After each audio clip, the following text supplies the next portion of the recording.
കരിക്കോട്ടക്കരി എടപ്പുഴ റോഡിൽ വെന്തച്ചാപ്പയിലെ സ്വകാര്യ വ്യക്തിയുടെ പുരയിടത്തിന് സമീപമാണ് ആനയെ നിലയുറപ്പിച്ച നിലയിൽ കണ്ടത്. ബുധനാഴ്ച പുലർച്ചെ കരിക്കോട്ടക്കരി പോലീസ് സ്റ്റേഷന് സമീപം കാട്ടാനയെ പ്രദേശവാസികൾ കണ്ടിരുന്നു. ഇന്നലെ രാത്രി കീഴ്പള്ളി വട്ടപ്പറമ്പ് മേഖലയിൽ കാട്ടാന എത്തിയിരുന്നു.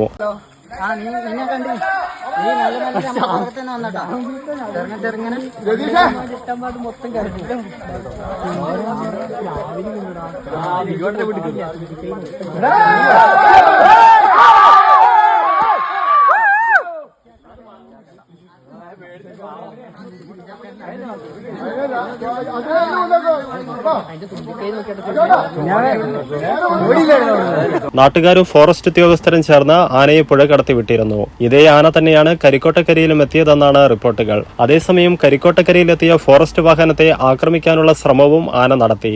ആന അക്രമവാസന കാണിക്കുന്നതിനാൽ ആളുകൾ വീടിന് പുറത്തിറങ്ങരുതെന്ന് അധികൃതർ അറിയിച്ചിരുന്നു. ആനയെ തുരത്താനുള്ള നടപടികൾ പുരോഗമിക്കുകയാണ്.